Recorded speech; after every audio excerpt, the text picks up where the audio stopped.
Oh God. Well, so I think we should have like some like funeral procession for Star Wars and the Acolyte. Um, so Star Wars is officially dead. I am bitterly disappointed that it's looking unlikely that we will get another season because I could have bought my fight Salika. Man, we had the best month in the history of our channel in the month of June because of this shit show, the I'm Acolyte. disappointed. I'm disappointed. I really wanted this Toyota Celica. But anyway, so let's talk about episode 8 of The Acolyte. Darth Plagueis the Perv. He was in it. Like in the same cave they were just in. So where was he? Where was he? Hide now. Is there an adjacent room in that cave where they just were? Why is he creeping around a corner when they're on a ship? They're not going to see him. Yeah. And does Smilo Ren know that he's there? Well, if not, I mean, that's some voyeuristic stuff. Probably he's not aware. My best guess would be that Smiler Ren does not know that he's there because he's not supposed to have an acolyte of his own. Remember, the implication here is that Smiler Ren is still the trainee. And because he's the trainee, he's not supposed to take on a trainee of his own. So he's on a rogue mission right there. I'm sure that's going to be the central storyline of season 2. If there is a season 2, which I would not count out, because remember, this is Disney, this is Lucasfilm, and the fact that the audience have rejected this, that means nothing to those people. No. I mean, if it did, they would have ended everything that's coming out from both Lucasfilm and Marvel, because none of it is really working. But still, there it is. So I wouldn't count out season 2 just yet. Just because, remember, everyone who's saying it's not going to be a season 2, they are basing that analysis based on common sense and what would happen if you were run by money and fiscal motivations. That's only partially true for Disney. Yeah, I will say I will rain on your parade because Leslie Headland has come out and implied that, like the stranger, the Smilo Ren, does know that he's there. Like they're working together and stuff like that. But anyway, she didn't even do that right. Well, yeah. So just another thing that they don't explain. It's just everything's a mystery. You're like confused. This is the worst writing I think of any show I've ever seen in my entire life. Let's get your review, Nick. Over to you. Give us your review of it all. It was utter shit from start to finish. The whole show was. I mean, there were certain moments with the acting, certain scenes, some of the music in the show that I actually liked. Where I was like, okay, that's actually not bad. Okay. The Lee Jong Jae, who played Jedi Master Soul, he was one of the better actors in the show, and he learned how to speak English for this role. It's his first English speaking role, and he outperforms most of the other actors in the show. And then Smilo Ren, actor, Dollar Store General, Ezra Miller, he was also not bad. I thought his acting performance was pretty well done. But overall, the writing of this whole entire show was just god awful. It was a mess. It was all over the place. The wishy-washiness of May and Osha going from, oh, I'm turning myself in, to no, I'm going to try to kill the Jedi. Oh, I'm trying to kill the Jedi again. Well, now I'm going to kill my sister. No, I love my sister. Now we're BFFs. No, now we're going to fight. It's all over the place. I was so confused and just like, what is happening? Why are all these characters constantly changing throughout the entire show? Well, it was like that in the last episode because May was like, no, you're going to pay for your crimes. I'm going to take you in, Master Soul. And then Osha just comes around the corner and is like, no, I'm just going to murder you. And she's like, yeah, okay. Like, what? Yeah. Like, you've just said you wanted to take him in and you wanted him to pay for... So, what? Yeah. Like, Yeah, and now and then on top of that, we get freaking the mood ring lightsaber. Where I guess if you're angry and the crystal happens to get cracked and starts bleeding, it will then turn red. That's not how this is something that was introduced in the Disney era comic books of the Darth Vader series. And it was a process. It wasn't just something that just happened like that. Of course, during George Lucas Star Wars, it wasn't anything like that. All the Sith kyber crystals were synthetic, and that's why they were red. But yeah, the whole thing is just god awful terrible. I mean, I don't know what else to say about it. It sucks. If anybody out there has not watched this, please save your time and energy. Don't even watch any of it. It's terrible. Yeah, the introduction of Plagueis, which I guess he is like a chameleon, because it's like when he touches that wall, it's like his hands like turn into like look like the I just Rock. thought that was the color of his hands, to be honest. I don't know. Yeah, when I was like, is he have the ability to like be a chameleon? Like, was he just maybe that's why he was in that cave hiding from everyone. Yeah, maybe he was up against the wall and just like just watching, made himself look like. I wonder if he watched them in the rock pools. I don't know what you guys are talking about. This is the greatest Star Wars ever in the world ever. Yeah, 85%. Empire Strikes Back. Yeah, 85% of the fan base have completely rejected this. I don't see how they could justify a season 2, but man, I'm all for a season 2. I'm all for it because I've never had more fun roasting a show. Yeah, and Nate'll get his car. But yeah, just hanging out with everybody and just ripping this thing and roasting it was that was the funnest part of this whole journey of the Acolyte for me. The show was terrible. I hated every second of watching it. It was the everything that came after that with everybody on YouTube and on social media, all the conversations and the roast parties that we'd have, just ripping this thing apart. That was the best part about this whole thing. So yeah, it sucks, but and the Jedi are bad. Yoda finds out he's I guess a liar or incompetent. When it gets to the prequels now, the Jedi are liars. They blame the whole thing on Soul. It's the fault of one failed man. Make sure you get that man hate in there. It's all his fault. It's all the man's fault, Leslie. This was like a complete Leslie Headland therapy session. Her and her sister, real life drama, with the Ocean May thing. And then the Jedi mind wipe. He just waves his hand. Your mind is now wiped. Man, they could literally use that. Why were they not using that in any like of the battles? Like, you're sitting there having a lightsaber fight, and then just all of a sudden, then they just forget how to use a lightsaber, who they are, all that. It's like they introduced these force powers just to help with the plot, the storytelling. It's MacGuffin, isn't it? Yeah. The force powers don't really exist. They're only needed when the plot calls for it. Which is stupid. It is so dumb. This whole show is dumb. I don't understand the people that like it. I don't get it. Like, I literally have tried to be like devil's advocate and tried to see it through a different lens of like, all right, the people that are just think this is a great show and are enjoying it. What is it? What is it about this show that there is to enjoy? And I just can't find it. I can't. So yeah, in closing, it sucks. F this show. Star Wars is dead. Go on then, Bo.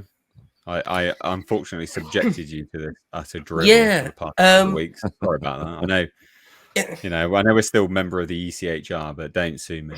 All right. No, it is terrible. It really is terrible. The writing is really poor. Yeah, using new false features and things as a MacGuffin is pathetic. It's absolutely pathetic. And I think I said this before. I think last week or maybe the week before. Any piece of art, or certainly a film or TV, its first job is to make you care, even if you hate the characters. That's something. Their first hurdle is to make sure you're not completely indifferent. Like when it comes to writing prose, a novel or something, the first job before you get into like the nature of the plot and characterizations is to make it a page turner, is to make you want to keep reading. Okay, so this fails in that, or it did for me. Absolutely fails in it. So when they're having all these fights in this last episode, I'm sitting there like, I don't care. I'm not feeling anything. I don't care who wins. I don't care why they're fighting. I don't care about any of it. And yeah, the way the characters, the twins, they got the same haircut now. Those stupid dreads, those annoying crash helmet of hair. As a bald man, I can't comment on other people's haircuts. But anyway, it's a shit haircut. And they swapped clothes, haven't they, and stuff. And it's like, so who's who exactly, and which one's what? And yeah, no, I don't care. No, actually, I just don't care. So in that sense, it's an absolute fail. It's just an absolute fail. And the only thing you could possibly say for it is a lot of the backgrounds, a lot of the sets, they do look good. You know, obviously a fair amount of the insane budget has gone into making it look good. So there's that. But yeah, the writing and the dialogue. I mean, the acting. Some of the acting in this. I think the acting of the main character, the black girl, is pretty bad. I mean, it's poor. It really is. And the little character thing on her hip, that's just obnoxious, annoying. The little character that's the little like half a little android, right? The squirrel thing. Yeah, the little Basil, bot. yeah. That's crap. Yeah. And the little Dick thing, the tiny little midget, like half squirrel thing, whatever that is. The hamster. The hamster thing. Like, that sucks. It just, the whole thing sucks, really. And yeah, I mean, if there is a season 2 and you want to review it, I might refuse. I might actually. I might just say, well, I just won't come on, I'm afraid, Nate. I'm still with you. I'm with you. I'll help you out where we can. But no, I probably would still watch it for you, just for you, Nate. But no, it sucks really bad. Yeah, I felt that's my overriding thing about the 8 episodes, is that it made me feel nothing.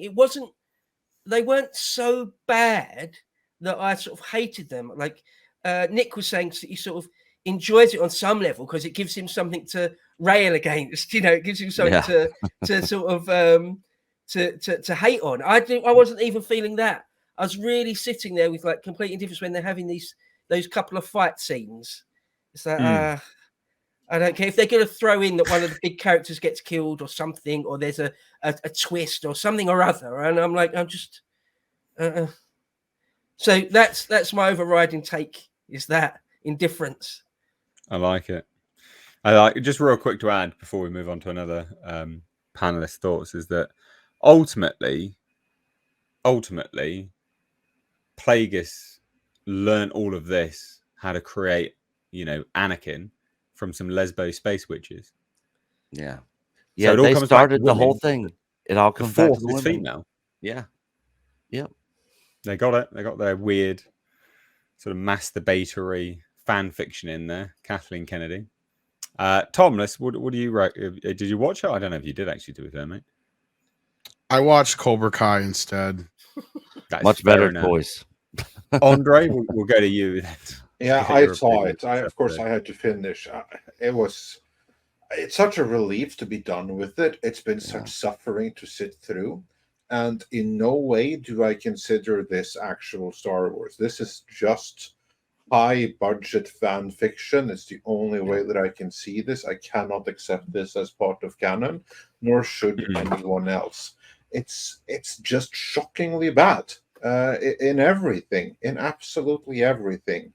It is so poorly written. It is so poorly executed in every detail that Leslie Headland would come out and say that this is the most profound thing she has ever worked on. Yes, only goes to like, show what kind of an echo chamber they must be in over there, because and also how incompetent Kathleen Kennedy is for ever having allowed this. And what I think is interesting, because I'm more interested in the meta conversation about this, because there's nothing to discuss in the show itself, because it's all bad, it's all fan fiction. All it does is to basically rewrite and reframe Star Wars from the prequels outwards, and I'm not having that. So to me, the interesting thing here is that everyone has turned on it. This doesn't have any fans. Like even the prolific fans with an actual face and with an audience that they need to succumb to a little bit as well, in addition to just bill payers in Hollywood. They've turned on this because they know there's no way that they can keep on defending this and retain a shred of credibility. That's kind of like what Grace Randolph did as well. I mean, she came out and said she even felt betrayed by Lucasfilm and Disney for not coming out to her defense after she got railroaded for defending this to begin with. She's not going to do that mistake again, I think. Yeah. Well, there you go. That is our review of the show. We've got some super chats about this. So, Sci-Fi Quest, $1.30 says, I had a dream, thousands of fans dressed as clones and stormtroopers marching on Lucasfilm to the Order 66 march music from Anakin's march to the Jedi Temple. Apparently, I heard there was a march on Disney from the employees. What was that, yesterday, I think? That's brilliant. Yeah. Accent Seller says, the Acolyte episode finale was so bad, I wanted a refund from Pirate Bay. Then I opened the door and went outside to get some air. I was on a plane. Accent Seller says, I think the reason the silly beaver disappeared and reappeared like that, he had a masturbation addiction. So effing stupid. Yeah, why did he disable Soul Ship when he's trying to get the killer? I've no idea. Why would you do that? I was so dumb, mate. Honestly, I've no idea. Literally, the list of dumb shit that happens in this is too long for me to even remember it all. Couple of things, you know. Oh, sorry. I was just going to say super quick. They think that we like, you know, Darth Maul had the two-ended lightsaber. Yeah. They think that we really, really love that, and our minds will be blown by, like, you know, the Green Lady had the whip version of a lightsaber. Oh yeah, that we saw once in the entire show, and that was it. And the guy in this had a lightsaber and a shorter lightsaber. They think we're going to be, and then the cheapest thing of all, at the very, very end, where you see the back of Yoda's head, they think we're going to be like, whoa! Oh, my God! We've got to have a season 2 now, but we're just like, really? Yeah, of course. That's exactly what they imagined. So funny. Yeah, and it was the Last Jedi puppet that they used, where he looks like frail and even older than an Empire. It's like, no, this is like 100 years before the prequels. Right. It should have been the CGI, you know, Yoda. Or just a younger puppet. Just make a younger looking puppet. Normal Man, super chat, 20 Canadian dollars, says, people wanted Plagueis, the character from the EU book, not Plagueis, the key ring that Disney jangles to get the shills to cream themselves. Until Disney stops making vapid theme park rides disguised as movies, I am done. Fair 100% spot on. Yeah. Fair enough. We got a membership super chat. Donovan Bradford, been a member for 38 months. So that's bloody insane. Thank you so much, man. And Donovan says, the people that like it feel like they have to, otherwise they aren't real fans, or they started with bad Star Wars, so their expectations are lower. That's probably true, to be fair, actually. Also, people's attention spans are terrible, right? Like a lot of this show contradicted itself. And I think it's made for the TikTok generation. Like, it's a legit thing, is that younger people's attention spans are awful. They are just terrible. You know, they are making So I've got a producer friend, like an actual just a friend that I chit chat to. And interestingly, he was telling me how, because he's obviously producing stuff, Netflix currently is they're genuinely making some stuff, not all, but they're genuinely making some products which is designed specifically to coincide with people going on their phones. As in, it's not that attention grabbing, so you can just sit there and be on your phone at the same time, because they genuinely are aware that that's what people do, which is shocking. Don't cater to retards. Yeah. At the end of the day, like, what are you doing? But there you go. I just thought that was an interesting anecdote. Seems like each generation gets dumber and dumber. No, they literally do. Yeah. Like that's a literal thing. Like Yeah. statistically, demonstrably so.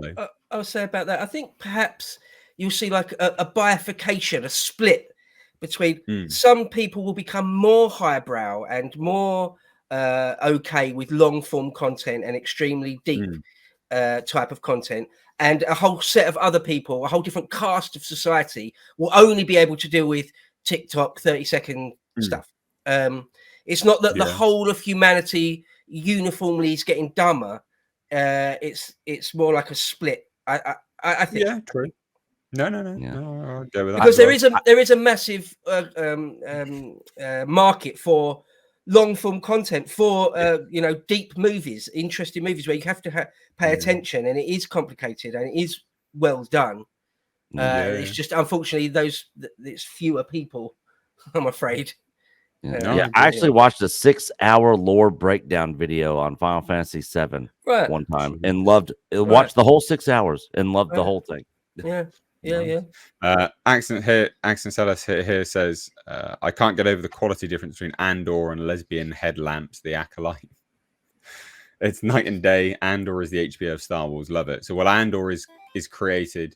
Well, the writing's significantly better, but you also have, I mean, I do actually think the Acolyte had British film crews on it. I don't know why it's so bad, but I think that would genuinely just be because of Leslie Headland.